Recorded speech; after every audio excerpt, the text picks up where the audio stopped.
Bismillahirrahmanirrahim. Ala nabi wa alihi salawat. Allahumma salli ala Muhammad wa ali Muhammad. Ala immah wal mahdiyin wa sallim tasliman katsira. Allahumma salli ala Muhammad wa ali Muhammad. Ala immah wal mahdiyin wa sallim tasliman katsira. Allahumma salli ala Muhammad wa ali Muhammad. Ala immah wal mahdiyin wa sallim tasliman katsira. Alhamdulillah sore hari ini kita bisa kumpul di rumahnya Kang Akbar. Alhamdulillah rabbil alamin. Ini nanti kita bisa sharing sampai maghrib. Setelah itu bisa sholat maghrib, lanjut ke sholat isya, break sebentar mungkin 7:30 itu kita bisa sharing lagi sampai malam sesuai kemampuan kekuatannya masing-masing, sesuai banyaknya cas baterainya masing-masing seberapa. Kalau kuat sampai tengah malam ya nanti sampai tengah malam tidak apa-apa, seperti kita kemarin waktu di Jakarta bisa sampai tengah malam, tidak masalah. Tadi poin yang disampaikan oleh Syekh Abu Haidar terkait dengan manajemen. Jadi kalau di Thailand, kemudian juga mungkin di negara-negara yang lain itu dakwahnya sudah mulai terprogram. Kita akan mulai tahun ini untuk memprogram dengan tertata. Antara lain kegiatannya adalah seminar. Dengan kegiatan seminar, kemarin kita plan untuk kegiatan di Jakarta untuk kegiatan seminar, tapi karena sedang ada kegiatan lain, kampusnya membatalkan kegiatan tersebut. Dengan kegiatan seminar itu kita bisa mengundang orang-orang yang toleran maupun orang-orang yang simpatisan ke satu acara. Jadi nanti paling tidak setiap tahun kita mau adakan kumpulan pertemuan ansor-ansor atau perwakilan-perwakilan se-Indonesia, terus diadakan seminar, diadakan buat program kerja, terus kekurangan-kekurangan apa, kelebihan-kelebihan kita apa, kita bisa optimalkan. Nanti saya bisa bantu untuk pengelolaannya, untuk pendanaan kita bersama-sama berjuang bersama-sama. Juga kita bisa melibatkan narasumber dari luar, narasumber dari luar Indonesia, yang kalau dari kita sebetulnya ini narasumber lokal di tempat kita ini bagus, sudah kompeten. Jadi kepercayaan dirinya itu yang perlu untuk dikembangkan. Kita ini sebetulnya materi-materi sudah sangat banyak, sehingga nanti bisa di program lebih lanjut. Jadi ini sebagai awal kehadiran beliau supaya nanti setiap daerah-daerah bisa mengembangkan dakwahnya secara terprogram dengan akhlak-akhlak dari Ahlul Bait alaihissalam. Jadi kita sampaikan, kita terima seruan, kita sampaikan seruan Al-Yamani alaihissalam, kemudian kita berakhlak seperti akhlak beliau. Kita doakan juga orang-orang yang kita adakan seruan, seperti kemarin disampaikan Abu Haidar, bahwa para a'immah itu mendoakan para pengikut-pengikutnya 100 kali setiap hari.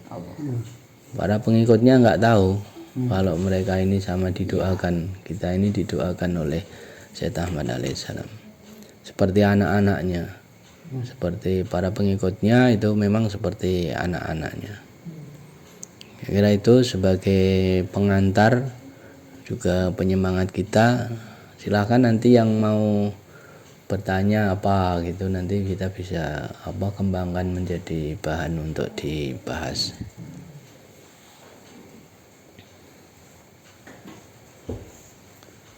Mas Nur bisa bertanya, boleh, apa tentang apa? Tapi manajemennya dakwah itu gimana? Manajemen dakwah. Excuse me, Syahsan. We are talking about the management of da'wah. How is good management of da'wah? You can give exploration and explanation and examples. Example, brother. Bismillahirrahmanirrahim. Wassalatu wassalamu ala Rasulillah Muhammad wa alihi at-tahirin. Every people they should have discipline. Like if we don't have a plan and to work on that plan, and that plan it's a part of of our strategy. Where we want to reach to, what we want to do, plan for how long. It's like experimental one or not fixed one. Plus we look at our brothers maybe in another area, near us or far, doesn't matter. Maybe they had this idea before, so we could borrow it from them, take it from them. So work for da'wah with the plan. That plan, we sit down and we make it as a part of our strategy for the next, like at least 1 year. We will do these things. On top of that, from time to time, anything doesn't work in that plan, we're going to change it or reactivate it, or to find out where the wrong is. The strong point, we focus on it. The weak one, we try to fix it up or to change it. Like that. That is part of the management. Jadi pengelolaan dakwah secara terprogram itu kita memang harus berkumpul ya. Jadi intinya bisa berkumpul secara periodik. Seberapa periodik itu bisa kita kembangkan, karena pengelolaan dakwah tanpa manajemen itu juga tidak akan berkembang. Itu intinya itu. Jadi pengelolaan dengan cara berkumpul, dan berkumpul dengan cara membuat kegiatan-kegiatan. Dari kegiatan-kegiatan tersebut nanti akan setiap berkumpul itu akan ada evaluasi. Ada evaluasi mana yang bisa kita sudah evaluasi, itu bisa dimulai dari apa yang sudah bagus. Jadi jangan langsung membahas kekurangannya, tapi yang sudah kita jalankan itu kita sampaikan, karena itu sebagai penguat apa yang sudah kita lakukan. Kemudian apa yang perlu kita kembangkan, perlu kita perbaiki. Dari situ minimal memang setahun sekali itu harus ada. Jadi seperti yang saya sampaikan di awal, memang paling lama itu setahun sekali ada kegiatan tentang penyusunan program, kemudian kita implementasikan. Terus kalau ada hal-hal yang kurang, ada hal-hal yang lebih, itu kita ada yang diperbaiki, ada yang diganti, ada yang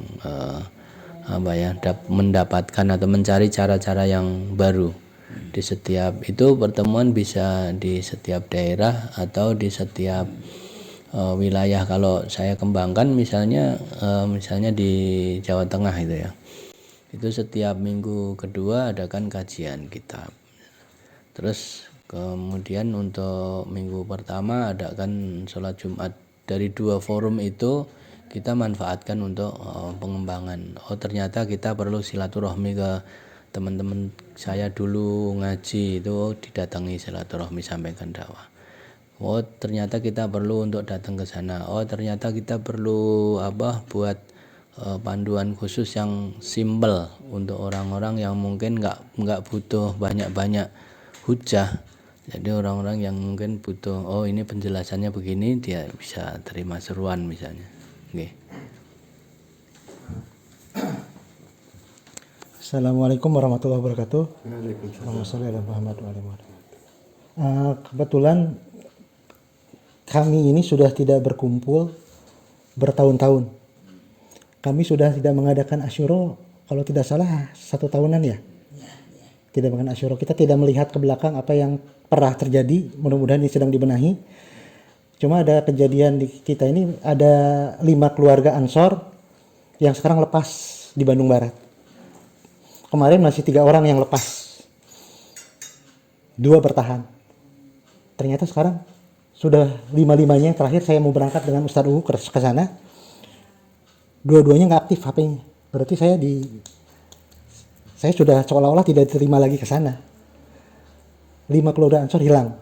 Nah jadi kemarin tuh kita rapat musyawarah kemarin setelah Idul Fitri kita musyawarah di rumahnya Haji Yahya, maka mau tidak mau program kami adalah pemberdayaan ekonomi. Karena gimana kami bisa berangkat ke Bandung Barat untuk ke sana ketika itu perlu ongkos ketika itu ya. Sedangkan dana tidak ada, sehingga kami tidak mengunjungi sampai berapa tahun. Nah, untuk menanggulangi hal tersebut, kami berencana untuk membuat program-program diantaranya bertani, supaya minimal kita bisa saling mengunjungi lah. Nah, kedua kita bikin ini enzim ini sudah dicoba Abah Yahya kan. Tadinya wasir sembuh, alhamdulillah tidak jadi operasi. Kemudian banyak lagi lah buang air lancar, dan rencananya kita mau mengembangkan ini.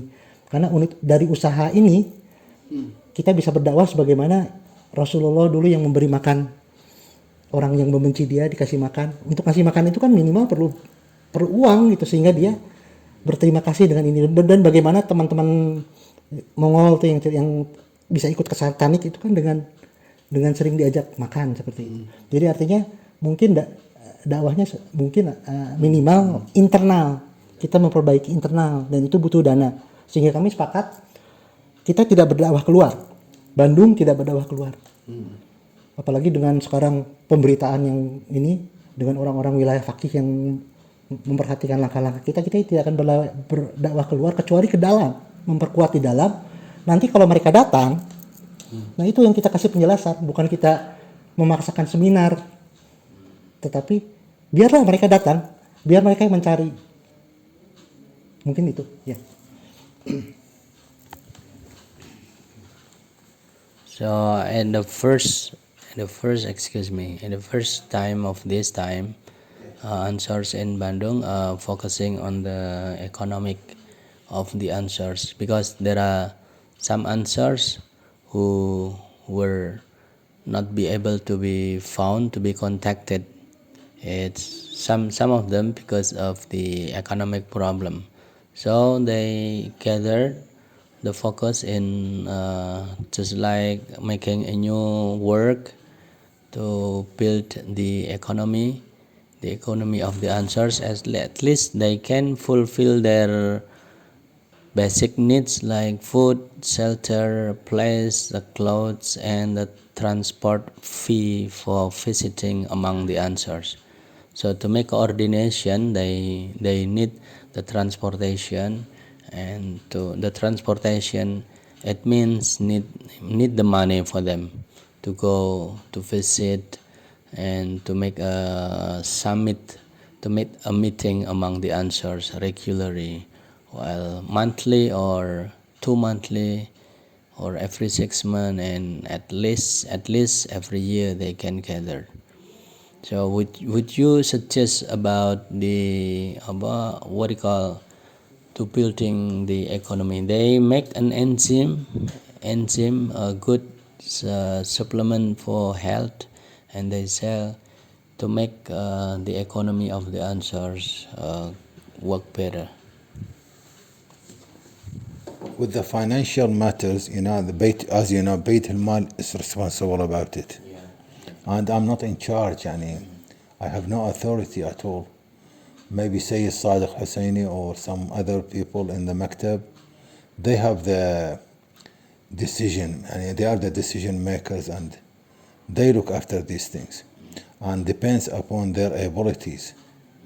Usually, that's why Sayyid alayhi salam, he made like a local Beit al-Mal to every country, to every area. Yeah.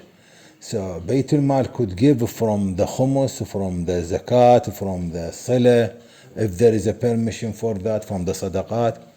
Because usually what we do anywhere in the world, that Salat al-Jum'ah, you should have small things, plastic things or whatever it is, to keep the money in it, or metal could be, small box. That one for Salah, this one is for Sadaqat, this one for other things, called Raddul Madalim, that the person, when he promised to do something, or for Allah, for his kids, and maybe he forgot to do it, or he doesn't want to do it, so in this case he should pay like for forgiveness. So from those collection of this money, we could make something. to be extra money asking for logical reason. I don't think Baitul Mal will give يعني people just sitting doing nothing. No. This, yeah, well, of course. يعني there is a big reason to give him. He's sick. He's disabled. He's something like to work to. Yeah. So we explain it to them. يعني we should have contact with Baitul Mal and ask them. Jadi ini salah satu solusi ya. Kemarin juga sudah saya sampaikan secara personal di Jakarta. Ini juga sebagian Ansor menghadapi permasalahan untuk berkumpul, mengadakan kegiatan, membutuhkan biaya gitulah terkait dengan itu. Maka perlu untuk mengembangkan itu sehingga semua perlengkapan yang dibutuhkan untuk pertemuan itu bisa terpenuhi. Jadi transport, logistik bisa. Maka itu bisa memang dimulai dari ketemu. Jadi ketemu terus bahas apa, kurangnya apa. Kemudian salah satu sarannya kalau kemarin kita di Jakarta saya sampaikan secara umum di daerah-daerah memang sudah masuk informasinya ke saya membutuhkan seperti modal untuk kerja. Kalau modal untuk kerja terkait Baitul Mal itu memang aturannya tidak terkait dengan pinjaman tapi pemberian. Terkait dengan pemberian. Maka kalau ada selama ini sudah jalan di daerah-daerah tapi secara personal. Jadi yang membutuhkan ini mau buka usaha apa, membutuhkan dana berapa, kita juga berikan bantuan modal untuk usaha tersebut. Jadi secara personal sesuai dengan kemampuan yang ada di Baitul Mal. Di Baitul Mal itu kita laporkan secara umum, kita laporkan ke Syed Sadik, juga kita laporkan ke Syed Ahmad melalui beliau. Jadi semua kegiatan terekam, tercatat di sana. Kemudian juga kita infokan di grup Taman Ansor, nanti kita akan infokan di link website sehingga nanti Ansor bisa ngelihat apa-apa yang bisa dikembangkan lah. Terus kalau misalnya membutuhkan sesuatu seperti yang kita sudah komunikasikan, biasa kita kegiatan seperti ini juga ada kontribusi dari Baitul Mal, juga dari teman-teman Ansor yang lain. Kita menggalang semua. Jadi apa yang bisa kita bantu kita sampaikan, yang bersedia membantu juga kita terima. Jadi tanpa ada paksaan apapun. Itu kita sudah start. Jadi kita sudah mulai, terus kita galakkan hingga nanti harapannya bisa berkembang. Jadi dari kita ngurusi di dalam kalau ada teman-teman yang dari Ansor lost kontak itu belum tentu juga mereka, kalau masalah lost kontak loh ya, kalau masalah lost kontak belum tentu juga mereka berpindah ke Maroji misalnya, atau berpindah kemana. Mungkin juga mereka punya masalah tersendiri, punya masalah lain yang kita kalau belum kita dengar dari mereka sendiri juga ya, mereka sepertinya mungkin juga punya masalah yang lain, bisa jadi bukan masalah tentang hujah seruan Al-Yamani. Seandainya punya masalah hujah seruan Al-Yamani juga sebabnya apa, maka harus dicari solusinya. Kita tidak, seandainya pun kemudian berpindah ke balik lagi juga nggak apa-apa. Jadi kita tidak perlu untuk membencinya atau menjauhinya. Kita masih bicara baik-baik.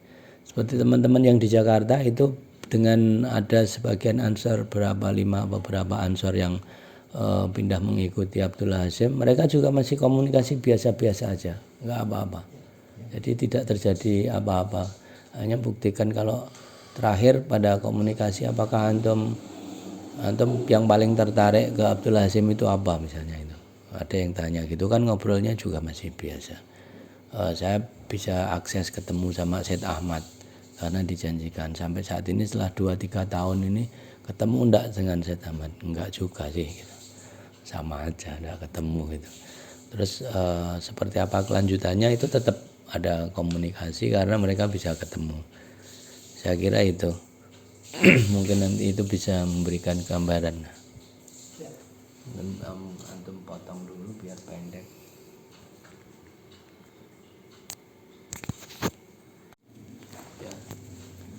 da'wah is a call to focus on spiritual thing for the akhirah, and even if to do the dunya, to do the life, but not with the materialist things. Yani first, yani we should put in our head that there is so many ways could Allah subhanahu wa ta'ala guide us to it, to fix up our financial things, but with of course with some wise ways, to solve our problems, like to support each other, to collect a little bit money every Friday, after the salah, for salah, for sadaqat, for all these things. So these things could be solved, and these problems, I don't see it as the problem, because Sayyid alayhi salam, when he started, people, they have nothing. Believe me, nothing. They have nothing, and they are very poor. They have nothing, but Allah subhanahu wa ta'ala supported them, and look at it now. It's everywhere in the world. Da'wah call start with one person, And with nothing. nothing. He got his iman, his faith in Allah subhanahu wa ta'ala.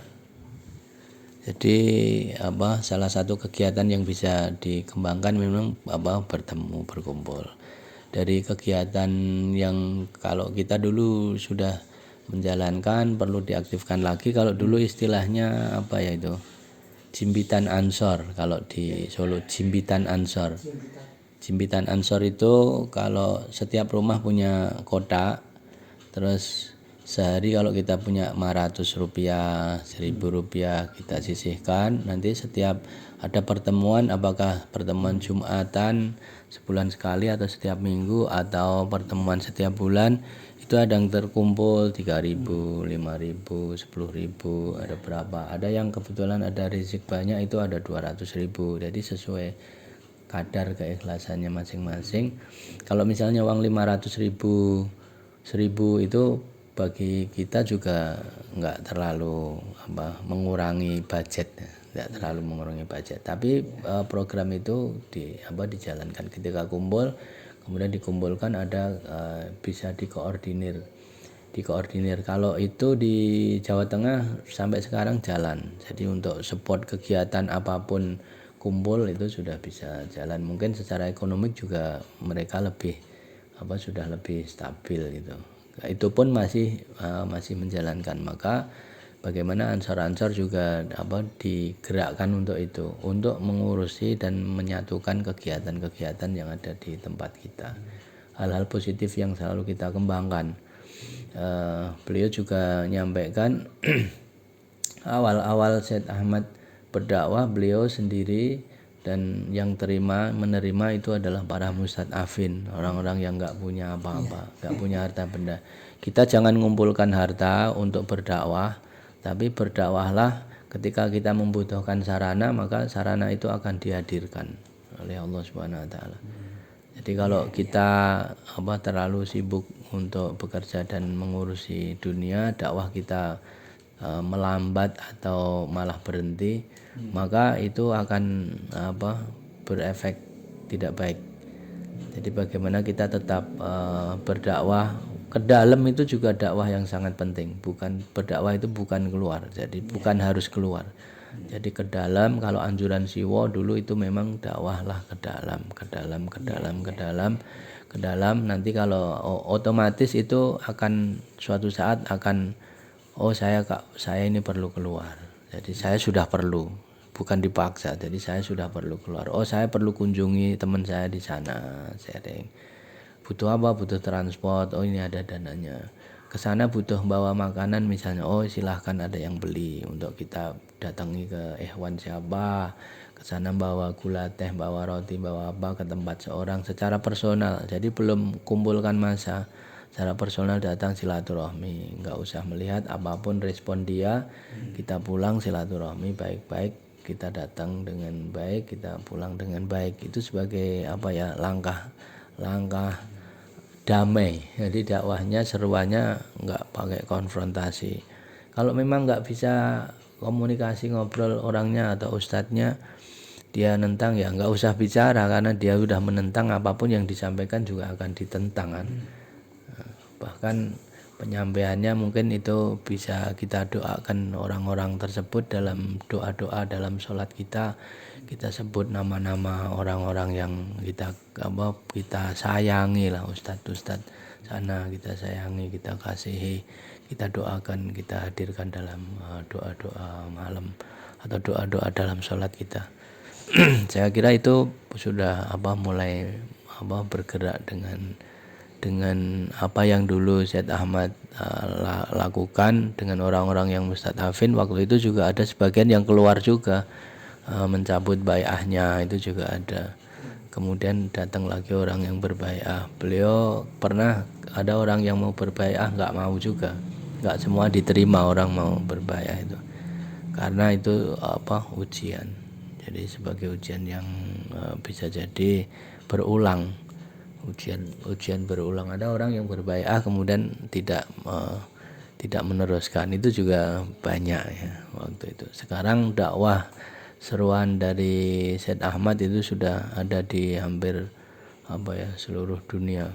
Jadi ada komunitas-komunitasnya sekarang. Komunitas di negara-negara yang lain itu dengan budaya dan kegiatannya masing-masing. Jadi punya beda. Kalau di Jerman misalnya itu ada sudah pasar buku, misalnya di Solo mau adakan pasar buku ya sesuai kondisinya masing-masing.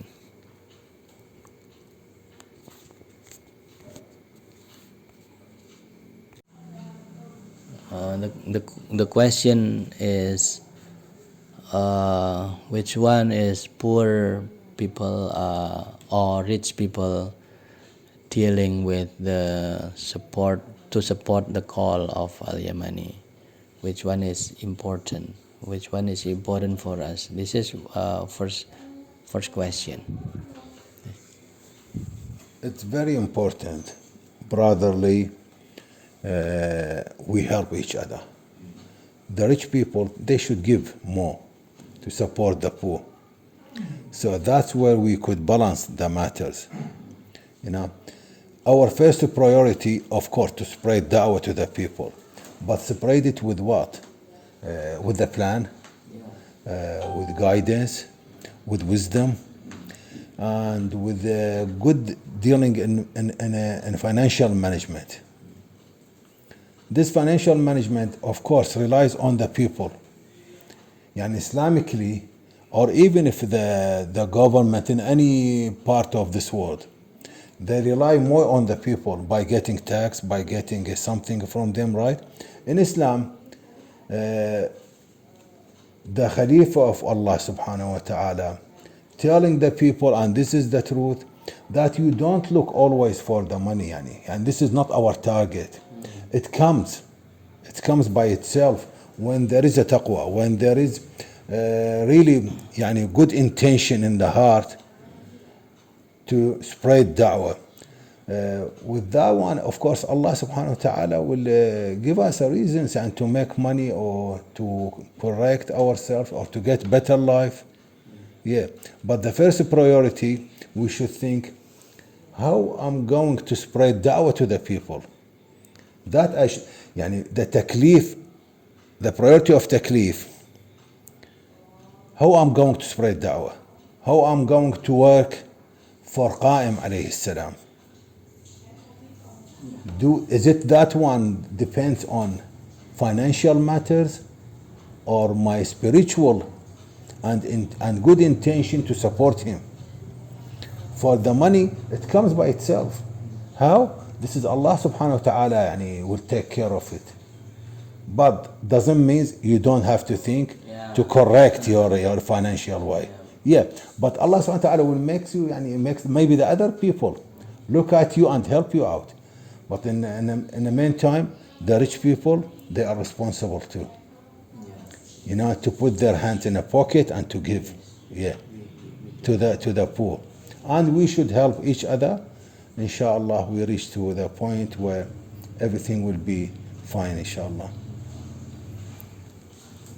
Jadi untuk orang miskin orang kaya itu dua-duanya mempunyai peranannya masing-masing. Jadi kita menyampaikan seruan itu tidak memilih-milih kepada orang kaya ataupun orang miskin yang menyambut seruan itu juga kita tidak perlu untuk menilai sebelum menyampaikan. Jadi dia ini kira-kira bakalan menolak enggak gitu. Jadi dia ini bakalan menerima misalnya. Jadi semua kita posisikan yang sama, bahwa tugas kita hanya menyampaikan dan kita berperilaku seperti perilakunya para maksumin alaihissalam. Begitu saja. Jadi kita tidak punya beban apa-apa. Kepada orang yang pinter misalnya nanti untuk pembahasan berikutnya. Kemudian bahwa yang paling penting adalah bagaimana orang seandainya di Ansor itu ada yang kaya, maka beliau ini sudah semestinya, bukan dipaksa juga, sudah semestinya sesuai dengan kapasitas dan kelonggaran hatinya itu untuk membantu. Begitu juga bagi yang miskin itu juga harus punya usaha, bukan tidak berpikir atau berusaha apa-apa, apapun usahanya. Jadi yang pokok itu justru ada apa yang menjadi tugas kita, apa yang bisa kita kontribusikan untuk Al-Qaim dalam kehidupan kita ini. Jadi dakwah apa yang bisa kita dari waktu kita, perhatian kita, pikiran dan lain-lain, apa yang bisa kita kontribusikan untuk menolong. Karena Ansor itu adalah penolong. Yang ditolong siapa? Al-Qaim. Yang tolong Imam Mahdi, yang tolong adalah Yamani alaihissalam. Kita ini siap untuk menolong. Jadi maka apapun yang kita punya kita pakai untuk menolong. Kita punya waktu, kita kumpul dengan teman-teman. Kita punya harta, kita sisipkan hartanya. Sedikit apapun yang kita punya harus kita pakai. Kita punya keterampilan untuk ngetik komputer misalnya, kita pakai. Ada yang punya keterampilan, mari salam. Ayo.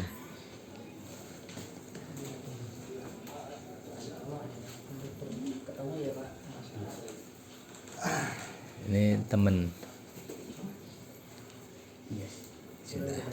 Ya? Oh sudah. Wow. Yang ngajak saya. Mas Sinten? Mas siapa? Namanya? Pak Kiri. Oh Mas Kiri. Ya, isi. Kalau saya Pak Salman. Ya, Mas Kiri sering ketemu di media.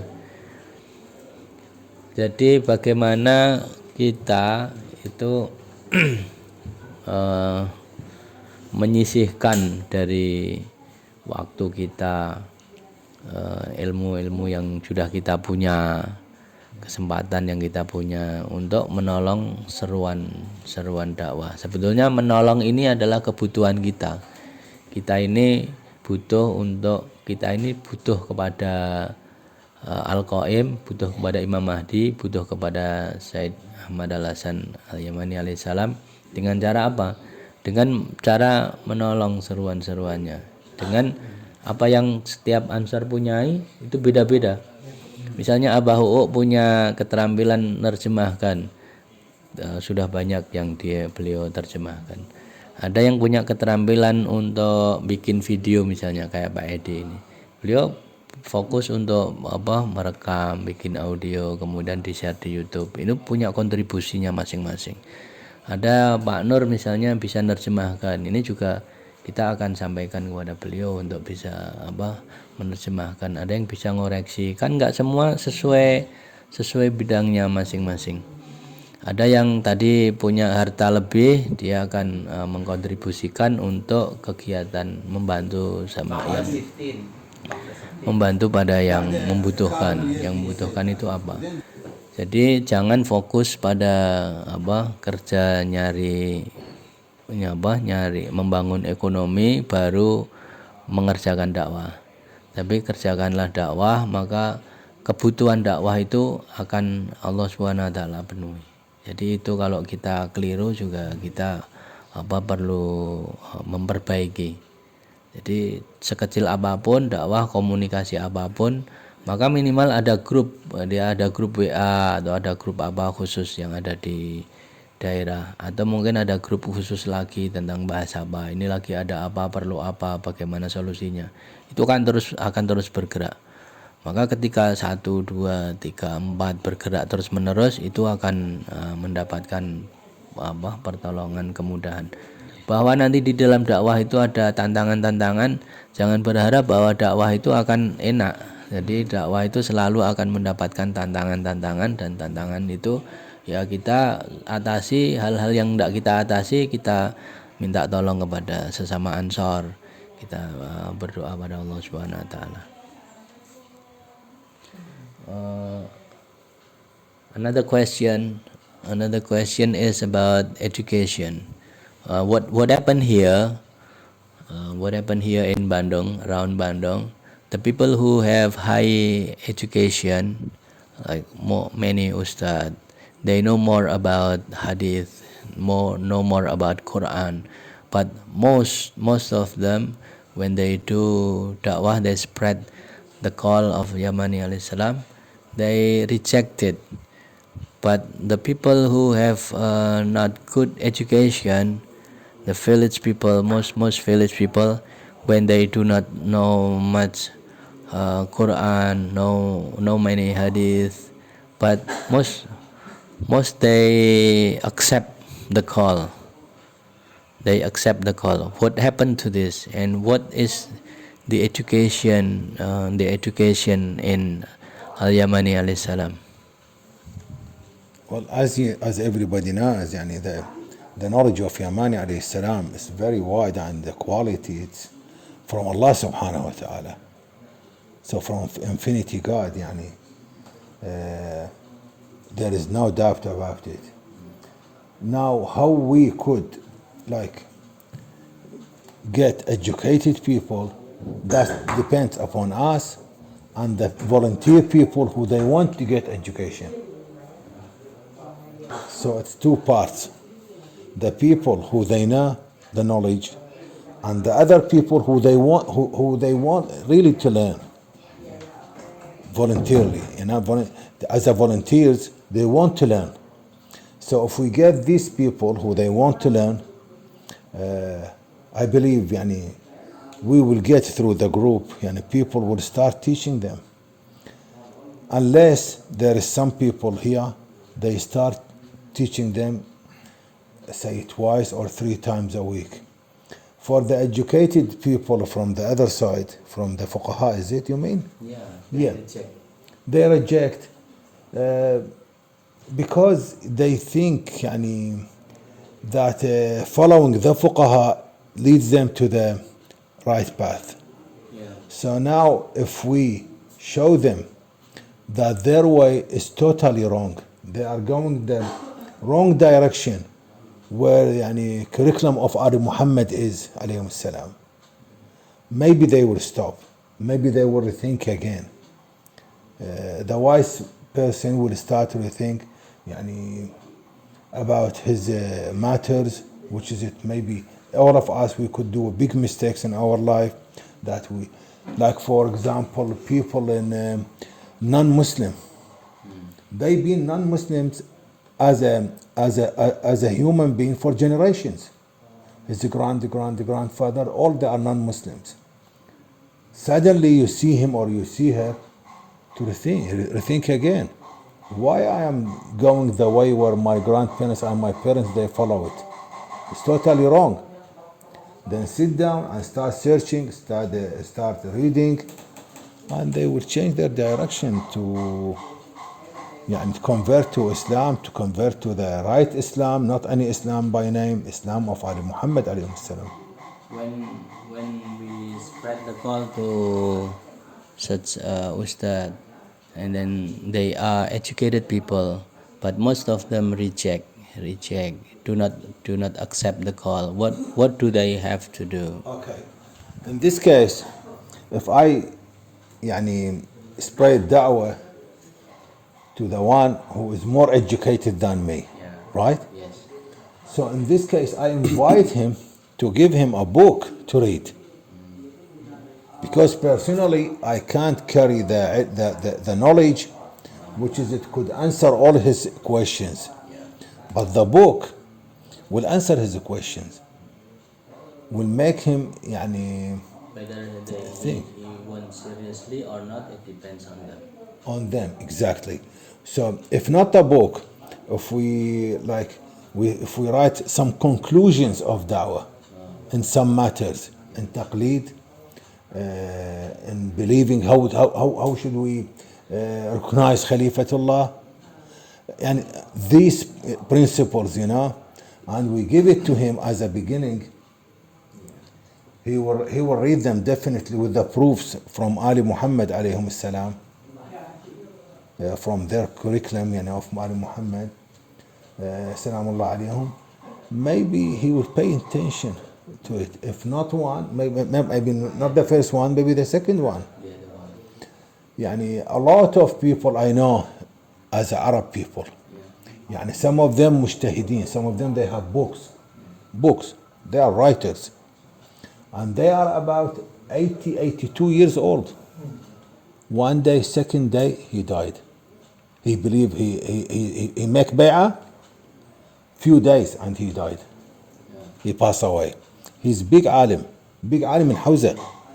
He wrote books about Ahl al-Bayt. When simple people they went to him, they said, Yamani appeared. He said, how we didn't hear about him? He said, well, you didn't hear about him because you are busy with your things. He said, then what is his proof? He said, the law of Allah subhanahu wa ta'ala. Let me check it. Yeah, please. He shocked. He said, who teach you that? Yeah. The Khalifa will be known by these things. He said, from the Quran. Who told you that? He said, the Yamani alayhi salam. Anyway, step by step, step after step, the follow, he makes bay'ah. Yeah. And he's about 80 something. It's mujtahid. In the Hawza, it's mujtahid. Alhamdulillah. Jadi untuk orang-orang yang secara pendidikan lebih tinggi, itu salah satu caranya adalah kita berikan buku untuk menelaahnya, untuk membacanya, bahwa seruan yang disampaikan itu adalah bahwa Yamani yang dijanjikan itu telah hadir, telah muncul, telah datang. Jadi Sayyid Ahmad Al-Hasan Al-Yamani yang dijanjikan dalam hadis-hadis di akhir zaman, wasinya Imam Mahdi alaihissalam, membawa bendera itu datang, telah datang. Ini kalau mau menelaah buku-bukunya kita beri. Jadi bagi orang-orang yang pendidikannya di atas bisa dengan cara itu kita beri. Kalau beliau nggak mau terima nggak apa-apa. Jadi tapi kita beri. Berarti itu orang-orang yang akan kita berikan cukup banyak ini. Kita datang silaturahmi. Kalau kita butuh transport, ya memang kita mempersiapkan transportnya. Bisa kemana? Jadi plan yang dulu di rumahnya Kang Akbar itu kita buat, itu kita teruskan dengan anjuran dari beliau bahwa kemudian orang-orang yang mempunyai pendidikan lebih tinggi itu sebagian besar menolak, itu juga bisa karena ada faktor-faktor yang lain. Juga di Khauzah itu ada seorang yang umur 80 tahun lebih. Dia penulis buku, dia pengarang buku, dia teliti buku. Kemudian seorang datang untuk menyampaikan seruan dari Syed Ahmad, itu sampaikannya bahwa Al-Yamani yang dijanjikan dalam hadis-hadis itu beliau telah muncul. Bisa jadi memang sebagian belum tahu. Jadi belum tahu, tidak tahu, ada yang nggak mau tahu. Jadi sampaikan, kalau antum mau telaah, teliti, ini 1 hari, 2 hari, 3 hari, akhirnya dia mau baca. Yamani muncul. Ketika dia baca, kemudian dia konfirmasi, ini ada sesuatu yang luar biasa dalam buku ini. Kalau kamu tahu ini cara membuktikan Khalifatullah itu, caranya harus ada namanya disebut di dalam nas. Jadi ini dapatnya dari mana? Bahwa membuktikan seorang khalifatullah itu nama dia ada di dalam nas. Kemudian ilmu dia melampaui dari ilmu-ilmu seluruh ulama di sepanjang zaman. Kemudian dia mengajak kepada hanya utusan pilihan Allah yang wajib untuk ditaati.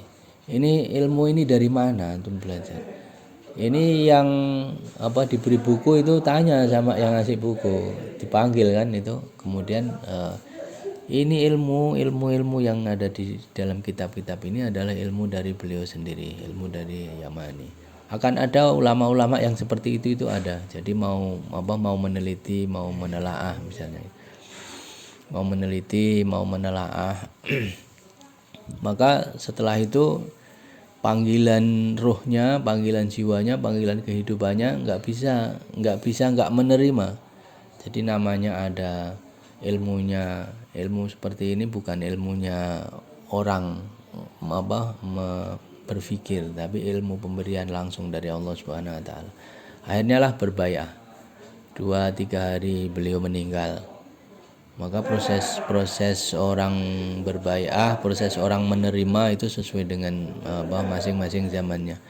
Maka bagaimana kita tetap bekerja pada seruan ini dengan sesuai porsi kita masing-masing. Nah, pendidikan dari Al-Yamani itu adalah sesuatu yang luar biasa. Beliau sampaikan kemarin bahwa ilmunya Al-Yamani itu adalah ilmu sungai yang bersumber langsung dari para maksumin dan dari Allah Subhanahu wa taala, dan bersumber dari ilmu-ilmu yang ada di surga. Jadi mengalir sampai ke sana. Maka siapa yang mau mengambil, meminumnya, dia akan mendapatkan rahmat yang luar biasa. Tapi barang siapa yang tidak berdekat-dekat dengan ilmunya Al-Yamani, ya dia akan mendapatkan sedikit dari anugerah spiritual yang ada di sana. At the beginning when we start talking, we said we should have a plan, correct? Yeah, right. Part of the plan,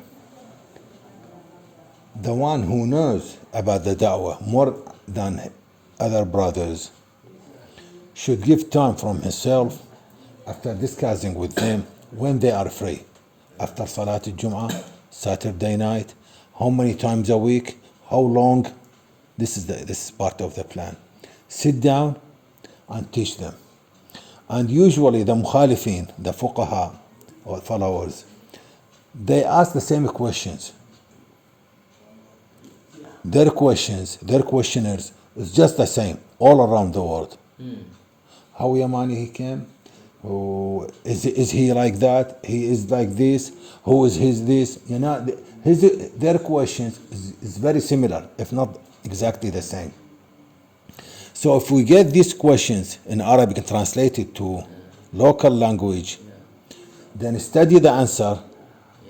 So easy for them to discuss those who they say that they are. The explanation is easy. Very easy. They sit down and let's make it groups, not necessarily all of them in one place. Say the nearest people to here, nearest brothers to here, they come, for example, here, 7 p.m. or 8 p.m. from 7 to 9, Saturday night, or after Salat al-Jum'ah, 1 hour in another day or 2 hours. Within a month, we will get about 12 hours of study. 12 hours of study. It's very rich knowledge we will get. Within a few months, they will see by themselves that their level of knowledge is going up and up, and they will know how to answer the questions or the things the mukhalifin they ask. Yes. Yeah. So this is part of the plan, for example, or strategy. Yeah, right. Jadi ini menguatkan rencana ya. Cara untuk menguatkan dakwah dalam seruan ini adalah misalnya kita saling bertanya waktu longgarnya. Jadi waktu longgarnya misalnya seminggu sekali setelah Jumat misalnya. Kan sesuai dengan kondisi masing-masing. Kalau di tempat saya itu misalnya hari Sabtu malam Minggu misalnya, atau hari Minggu pagi. Jadi seberapa? Seminggu sekali apa seminggu 2 kali atau apa, itu nanti bisa dipakai untuk mendiskusikan berbagai hal. Beliau sampaikan bahwa penolakan para ustadz atau maraji atau marja'iyah atau orang-orang akademisi terhadap seruan itu hampir sama di seluruh dunia. Itu penolakannya hampir sama. Misalnya tentang apa hujahnya, tentang siapa figurnya, tentang apa-apa yang mereka minta, syarat-syarat yang mereka minta untuk seorang menjadi khalifatullah. Maka ketika terkumpul ketika kita menyampaikan, kemudian ada debatan-debatan atau ada sanggahan-sanggahan, dari sanggahan-sanggahan itu akan dibahas dan dicari jawabannya bersama yang sudah mempunyai ilmu berdasarkan kitab-kitab, atau bisa berbagi dengan pertanyaan-pertanyaan tersebut yang sudah terjadi di daerah-daerah yang lain. Jadi kalau terkait dengan misalnya hadisnya ini dhaif misalnya, terus cara menjawabnya, memberikan jawabannya apa, itu selalu dikembangkan. Maka dengan cara itu pertanyaan-pertanyaan atau hal-hal yang membuat mereka menolak itu apa saja itu bisa mudah untuk diatasi dan bisa mudah untuk dijelaskan. Kalau sudah dengan mudah dan jelas kita bisa menjelaskan, itu akan selalu meningkatkan cara materi bahan untuk berdakwah, untuk memberikan seruan, baik seruan ke dalam maupun seruan yang ada keluar.